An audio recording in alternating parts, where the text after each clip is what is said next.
Boker Tov. Alors, une journée exceptionnelle, puisque aujourd'hui c'est l'Aïloula de Rabbi Israël Ben Mesroud Abou Khatsera, appelé Baba Sali. Chez Sruto Tagen Alenu Be'ezrat Hashem, que le mérite de Baba Salé repose sur nous. Et là, l'Eilou Nishmat Eliaou Bar Frecha. Alors, c'est un grand jour à Bigal. Iloula de Baba Salé, Bemet, exceptionnel. On a eu le mérite dans notre génération d'avoir des tzadikim exceptionnels. Dont Baba Salé. Ma grand-mère, Sruto Tagen Alenu. Bah oui, les Marocains. c'est la fille de Rabbi Misaoud. Ah, c'est beau. Sa cousine. Baruch Hashem. Alors ma mère nous racontait quand Baba Salé venait passer des vacances chez sa cousine. Monsieur. Ma mère avait 8 ans. Elle, avec ses soeurs, ses frères, ils se cachaient pour le regarder. Tellement il avait... La Gdusha. Vraiment, c'est Gdusha. Badaï, Baba Salé, c'est Gdusha qui sortait de Baba Salé. Et comme je vous ai dit, quand on posait la question à Baba Salé, comment ces brachot elles marchent? Comment est-ce que ces brachot elles marchent? Comment c'est possible? Et il a dit, les yeux, jamais mes yeux, ils ont vu quelque chose qu'il ne fallait pas regarder. Jamais j'ai sali mes yeux. Baba Salé faisait très attention à ses yeux. Et donc, quand on fait attention à ses yeux, tu peux devenir un petit Baba Salé. Toi aussi, tu fais des brachot aux gens. Toi aussi, ça peut marcher. Donc Baba Sali, la grandeur de Baba Sali, c'est la Gdusha qu'il avait. La Gdusha de Baba Sali, c'était par les yeux. J'ai ramené 1000 fois cette histoire. 1000 fois j'ai ramené cette histoire, mais c'est pas grave. Comme bon, je vous rappelle toujours que vous êtes une kihila d'amnésique. Donc ça peut aider des fois. Ça peut aider. Franchement, ça peut aider. Certains s'en rappelleront, d'autres diront ah bon? Bon, ça fait 18 fois que je l'ai raconté. Mais elle est trop belle cette histoire, donc je me permets de la raconter. Quand j'étais à Aix-les-Bains. Ah oui, bien sûr. Quand j'étais à Aix-les-Bains. Évidemment, Baruch Hashem. Quand j'étais à Aix-les-Bains, il y avait, je vous avais dit, il y avait le vendredi soir, juste avant Arvit, entre Mincha et Arvit, on finissait Mincha, et on était vraiment un petit groupe, c'était vraiment VIP, et Baruch Hashem, j'avais pu rentrer dans ce petit groupe-là. Et il y avait le Rav Herrera, qui faisait un shiur dans sa chambre, éteinte, tout noir, et tu as l'impression que c'était allumé. Tu as l'impression que c'était allumé, et la lumière. Tellement que Blainara, le Ravera, c'était quelque chose d'extraordinaire. Et il faisait un petit shiur, comme ça, de 20 minutes, 25 minutes, de moussa. C'était exceptionnel, parce qu'on a les jeunes qui participaient, c'était entre 16 et 18 ans, quoi. Ils nous parlaient, voilà, tous les cours qu'ils faisaient, tous les petits sikhot qu'ils nous faisaient, c'était sur le comportement que tu dois avoir avec ta femme, alors qu'on avait 16 ans, 17 ans, 18 ans, quel rapport avec nous? Le comportement qu'on doit avoir avec sa femme, comment on fait comporter avec ses enfants, comment dans la vie, comment ces choses, des choses mamages extraordinaires. Et en fait, ça nous préparait, c'est ça l'intelligence, nous préparer à devenir des hommes. Bref, et une fois il avait raconté une histoire. Il avait raconté, c'était sûrement avant la Iloula ou pendant la Iloula de Baba Salé, sûrement, je ne me rappelle plus. En tout cas, il avait raconté que quand il était jeune marié, il habitait à Paris. Il était jeune marié, et quand il était jeune, il avait des problèmes de santé. Mais des gros problèmes de santé. Il est parti voir tous les médecins, tous les machins, il a fait tout avec sa nouvelle épouse, avec l'arbanite. Et le médecin, il trouvait pas ce qu'il avait.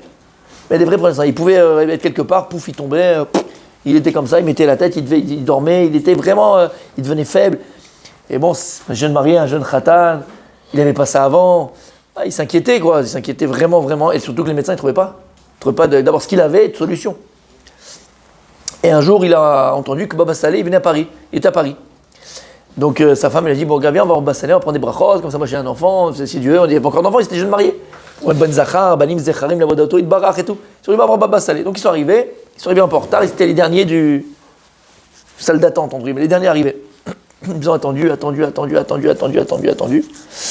C'est arrivé leur tour. Donc c'est lui qui est rentré, bien sûr, il rentre, il va au Baba Salé. Il raconte quand il a vu Baba Salé, c'était la première fois qu'il le voyait, c'était magique, t'étais au-dessus du temps, au-dessus de l'espace, tu rentrais dans un endroit qui était complètement détaché de la matière, il a dit c'était extraordinaire. Et donc il a parlé avec Baba Salé, il demandait les brachot, machin, je suis un jeune khatan, ben Zachar, il est sorti. Quand il est sorti, il s'est senti mal, comme il avait d'habitude. Il y avait là-bas une chaise avec un truc, il a mis la tête sur la chaise comme ça, il est tombé, il ne tenait plus. Il y avait la rabbinite qui était là, qui est passée, et puis elle voit un type comme ça, alors elle lui frappe, lui, il est trop machin, il dit tout va bien, il dit je suis un peu fatigué, des fois j'ai tombé. Elle dit mais tu attends mon mari pour rentrer, il dit non, ça y est, je l'ai déjà vu. Et la rabbinite, elle lui a dit mais t'as quoi, c'est quoi ton problème? Et il lui a dit j'ai été voir tous les médecins, je suis un jeune khatan, machin, il raconte son histoire, j'ai été voir tous les médecins du monde et il n'y a rien à faire, ils ne voient pas, ils ne savent pas. Et elle lui dit, t'as demandé à mon mari? Il lui a dit, non, je n'ai pas demandé pour ça, je demandé, je suis un jeune khatan, je demandé pour Ben Zachar, je demandé pour la Torah, que je deviens Tamid Chacham, toutes ces choses. Il n'a pas demandé pour ta santé? Il dit, j'y ai pas pensé. Elle dit, viens avec moi, tu demandes pour ta santé.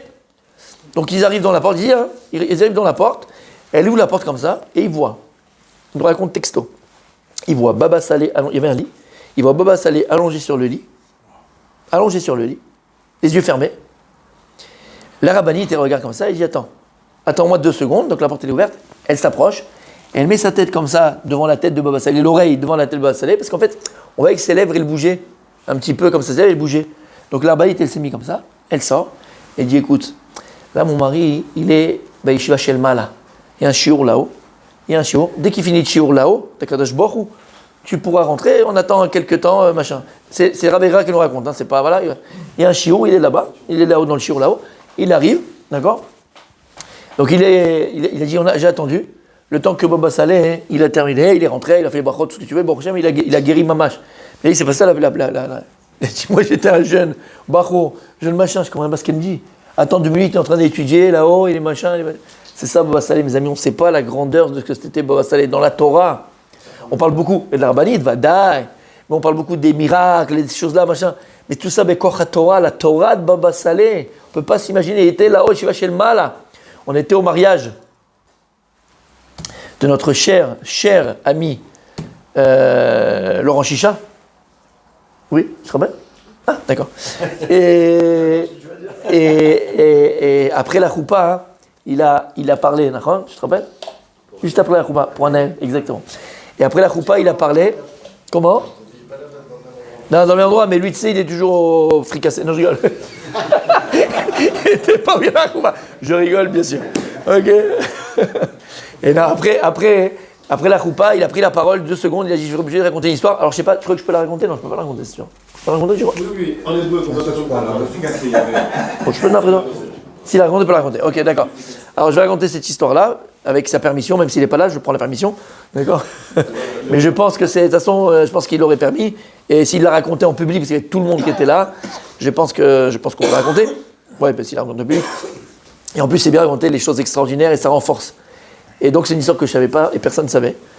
Et il y avait une femme qui était là, une dame qui était là, que je connais depuis grand nombre d'années, Madame Chemouni, celui qui la connaît. Elle est à Baït Vegan, c'est Bethanaël, d'accord? Il a fait merde. Et donc, il a raconté, il s'est arrêté, il a raconté son histoire. Et pourquoi j'ai raconté son histoire, lui? Quel rapport avec ce que j'ai dit maintenant? Ça, non. Ah, voilà, exactement. Il a fait mal. Et donc, t'étais pas fricassé, hein? Il n'était pas fricassé. Et donc, écoutez bien. Et donc, il raconte que lui et son épouse, ils étaient très loin de la Torah, très loin de la Torah. Ils s'étaient mariés, ils n'arrivaient pas à avoir d'enfants. Laurent? Ils n'arrivaient pas à avoir d'enfants. Et ils étaient mariés depuis très longtemps, ils n'arrivaient pas à avoir d'enfants. Et bon, Hachem, quand tu te maries, voilà, on veut des enfants, on veut une progéniture, on veut, d'accord, c'est normal, c'est voilà. Et ils ont connu Madame Chemouni à l'époque, et vous savez que Madame Chemouni, c'était la maman d'Anaël. Vous connaissez Anaël, cette petite fille qui était autiste, et qui, à un moment donné, à l'âge de 8 ou 9 ans, elle s'est mise à communiquer avec sa famille, avec son entourage, à travers l'ordinateur. D'accord? Alors c'est une autiste à un niveau très élevé d'autisme, elle ne pouvait pas parler, toutes ces choses-là. C'est un niveau d'autisme très élevé, mais elle s'est mise à parler avec les ordinateurs. Il y a donc ce programme-là où les autistes peuvent communiquer, même ceux qui ne parlent pas, qui sont vraiment atteints d'un autisme très élevé, ils peuvent communiquer avec l'ordinateur. Et ça s'est impellé parce qu'en fait, elle ne parle pas. Et ils peuvent dévoiler des choses extraordinaires. Ils voient des choses extraordinaires parce qu'il n'y a plus le corps. Il n'y a que la neshama, il n'y a que l'âme. Et quand l'âme, entre guillemets, est libérée du corps, mais l'âme, elle voit des choses que le corps obstrue, d'accord? Donc, c'est son âme qui parle. Il y a beaucoup d'autres autistes qui ont cette capacité-là. Bref. Et donc, c'était la maman de Anaël. Et ils sont partis, ils ont fait connaissance avec elle. Et donc, bon, elle a appris, ils savaient qu'ils n'avaient pas d'enfant et ils ont dit, mais on aimerait bien avoir un enfant, tout ça.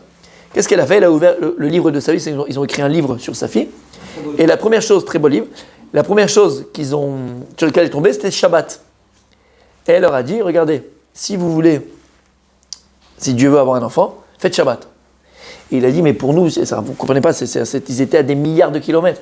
Et pour lui, voilà, ils ont dit, donc, on peut pas, quoi, c'est un truc qu'on peut pas faire, c'est pas possible, ça. Et ils n'ont pas, trop difficile, donc ils n'ont pas fait. Et le manque d'avoir un enfant, se fait de plus en plus, ça fait des années. Et ils lui ont encore redemandé. Et encore une fois, c'est tombé sur Shabbat, c'est encore Shabbat. Donc là, il n'y a plus de... Parce que lui, il lui a dit, fais-le toi, ouvre-toi, et ce qu'il y aura, il y aura. Il a ouvert, et c'était encore une fois Shabbat. Ils ont dit, c'était Shabbat, bref, je vous passe les détails, sur le livre d'Anaël. Il parlait de Shabbat dedans. Et donc, ils n'ont pas eu voilà, il a dit, c'est Vada, il a écrit Shabbat, il est ouvert, et donc ils ont pris sur eux de faire Shabbat, et ils ont dit, voilà, on va truquer, on prend sur nous Shabbat et tout ça. Vas-y, je vais oublier quelque chose, je sais que j'ai oublié quelque chose, je ne me rappelle plus. C'est quoi? C'est qu'elle, elle a commencé à faire. Ah voilà, elle a commencé à faire. Lui, il voulait pas, Alors il lui a dit, ouvre-le, voilà, exactement. Elle est tombée sur... Exactement. Donc elle a commencé à faire, lui, il n'arrivait pas. Il venait de perdre sa mère, il y avait marqué « Et ma mère mourait ». Et ma mère, exactement. Voilà, exactement. Il venait perdre sa maman aussi, exactement. Perdre sa maman, et il a écrit, voilà, il parlait de la mort de la mère, alors que sa mère a truc, il a refait, c'était tombé encore une fois, il a fait sur Shabbat, et à ce moment-là, ils ont fait les 2 Shabbats, et il a dit que 2 mois après, sa femme est tombée enceinte. 2 mois après, et c'est la fille Baruch Hashem qu'ils ont, grâce à Dieu. Pourquoi je dis ça? Parce que, il y a pareil. J'étais au Machon Lev, messieurs, quand je suis arrivé en Israël, j'étais au Machon Lev. Celui qui connaît, il connaît, celui qui ne connaît pas, c'est pas grave, il n'a rien perdu. En tout cas, quand je suis arrivé en Israël, j'étais au Machon Lev. Et c'était la même année, la même promotion, c'est la même promotion où il y avait Liron. Liron, c'est le fils de Mme Shimoni, le frère d'Anaël. Et moi, je ne connaissais pas du tout, et donc on a fait la connaissance. Blainara, hyper gentil, une famille adorable, vraiment, vraiment adorable. Et le Rav, il avait demandé une fois de faire devant nous, tous les élèves, une conférence, entre guillemets, pour parler de sa sœur, et je parle de ça il y a 25 ans, il y a 25 ans, 26 ans. Et parler de sa sœur, et parler de toutes ces choses-là. Et donc, ils avaient fait une conférence un petit peu, ils nous avaient parlé de sa sœur, comment ça s'est passé, comment les choses, tout ça. C'est me raconter sa sœur, ce qu'il leur racontait, que son père c'était son fils, que lui c'était dans un Gulgoul, que son père c'était son fils, lui que c'était le père de son fils, et il devait réparer les choses. Elle disait à chacun qu'est-ce qu'il était dans la vie antérieure. Le Rav Citruk, ça était très très proche d'Anaël, très très proche d'Anaël. Bref, il nous avait raconté que pendant des années où il ne pouvait pas communiquer, donc il ne savait pas, tout ça il ne connaissait pas, il ne savait pas, il nous a raconté que pendant des années, à midi 06, ou bon je lui dis de bêtises, mais je ne me rappelle plus, midi quelque chose, tous les jours, Anaël, tout d'un coup, paf, elle tombait, pendant une demi-heure. Tous les jours, c'est écrit dans le livre. Une demi-heure, paf, elle tombait. Et il ne comprenait pas pourquoi, il ne savait pas pourquoi. Et quand elle a pu communiquer, ils lui ont posé la question, il a dit, mais pourquoi c'est à la même heure à chaque fois, boum, tu t'endors à ce moment-là? Elle leur a répondu, parce qu'à ce moment-là, Akadosh Baruch Hu donne un shiur b'shamaim, et toutes les âmes, elles sont là, elles écoutent le shiur d'Hachem. Et donc je dois monter, écouter le shiur d'Akadosh Baruch Hu. Comme ça, elle a répondu à elle.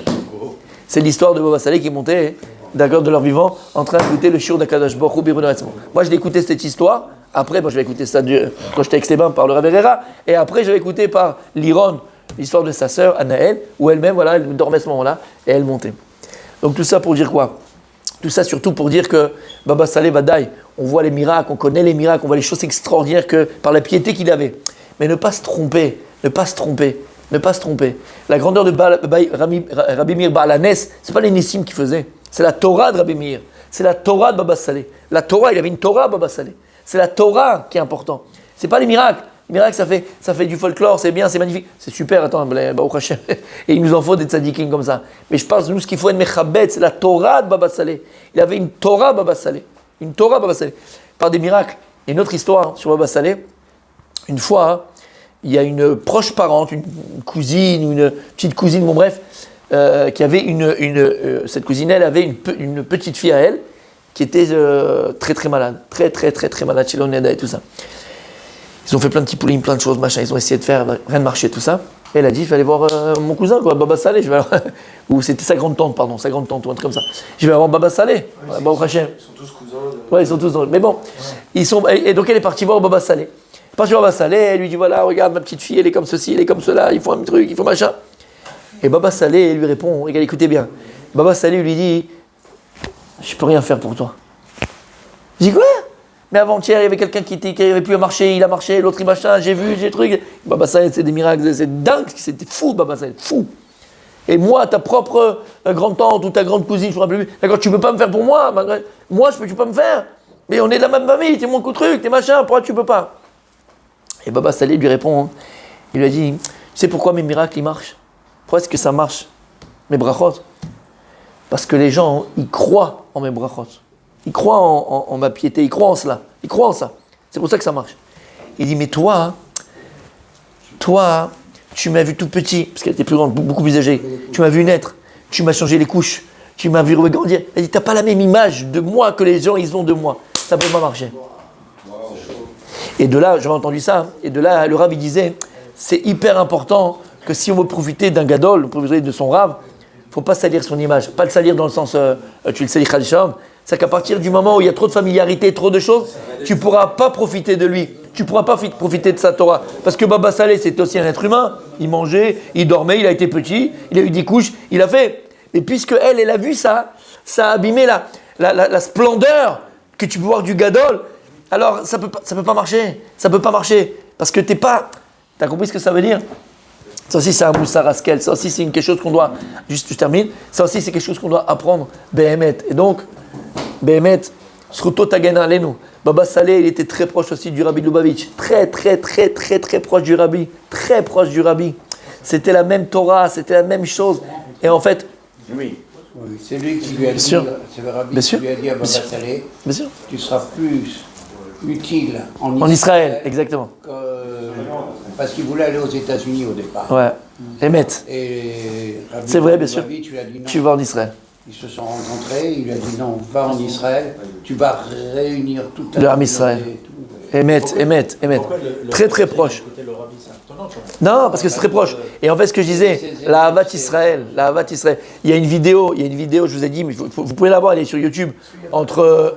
Il n'y a pas De hiérarchie, quoi. Il n'y a pas de hiérarchie. Exactement. Exactement. Le Yanouka.